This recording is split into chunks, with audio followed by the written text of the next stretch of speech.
Welcome back to TTS Daily with me, everyone. So, ICA has just confirmed with Channel News Asia that the ICA, Immigration and Checkpoints Authority of Singapore, is reviewing the permanent residence PR statuses of two recent high-profile criminal convictions, namely Fang and Lev Panfilov. Okay, ICA stated that the PRs convicted of offences faces a review of their status, but no further details were provided as the process is still ongoing. A bit of background, Fang is a 35-year-old former actor born in Shanghai, Singapore PR and educated in Singapore. I didn't know he was born in Shanghai. I always thought Fang is Singaporean. And Fang has been sentenced to 40 months in jail with no caning after pleading guilty to 3 charges of inappropriate indecent behaviour with a 15-year-old minor in 2024, with 3 similar charges considered for sentencing, plus 1 count each of obstructing justice and stalking. And for Lev Panfilov, he is a 29-year-old former Wah Banana actor, Russian-born Singapore PR.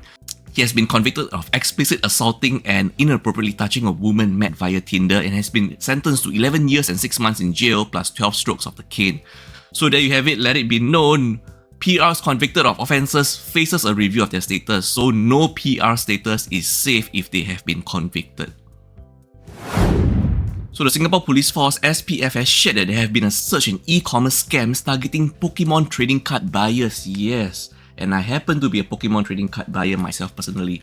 So since May 2025, there have been at least 54 said scams reported with losses over 111,000 Singapore dollars. Just let that slowly sink in. We are only in the 3rd week of May and already over 50 cases reported targeting, once again, Pokemon trading card buyers. So people, be careful, especially if you collect Pokemon trading card games like me. So the platform primarily for these scams is primarily Carousel, according to the SPF, and the method is the victims find listing of Pokemon trading card games and then these prices might be too good to be true, and the scammers will shift the communications to messaging apps such as WhatsApp instead of keeping communications on said marketplace platform like Carousel. So victims will then pay via PayNow or bank transfer, and when it's time to deliver the product, guess what? Non-delivery of products or cards, and the sellers totally become uncontactable, just like a ghost, like Gengars.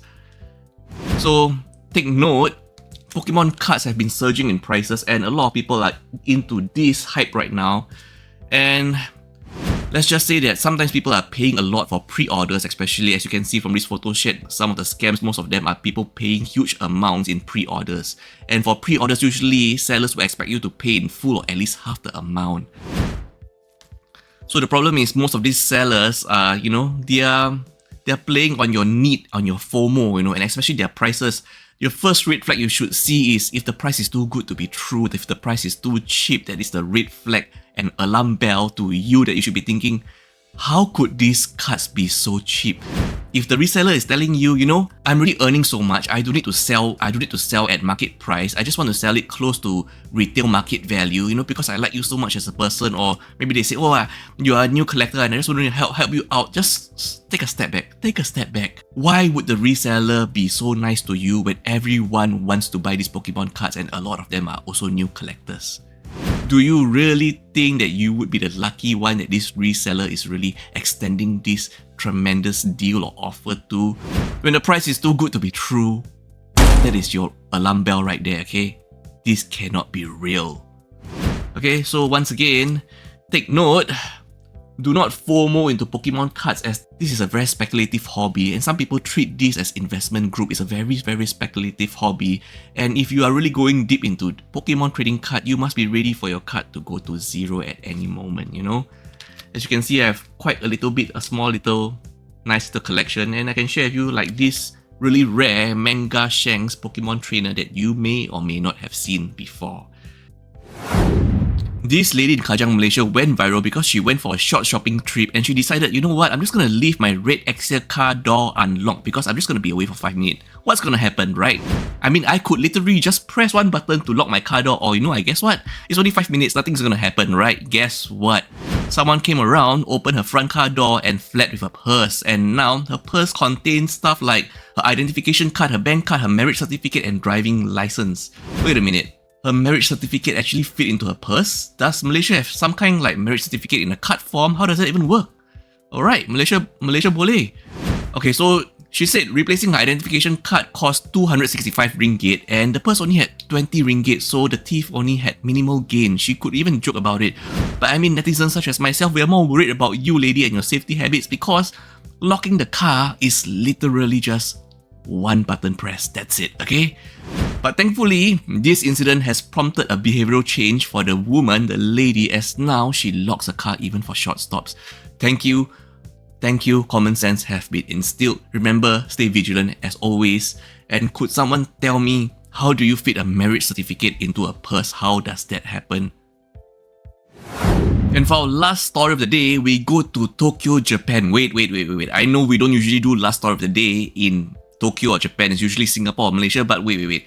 I'm actually making an effort. We are making an effort here at TTS to have less depressing news, because, usually all the stories is kind of depressing and, moody, because, the news that sells is sadly crime news that sells. So we are taking effort to bring you interesting news with different perspectives around Asia, regional focus, and you might want to wait for, just give us a chance and listen to this story, will you? Okay.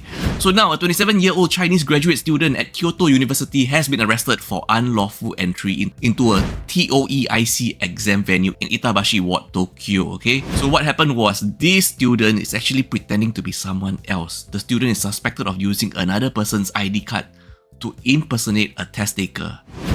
You get what's happening right now? You get what's happening?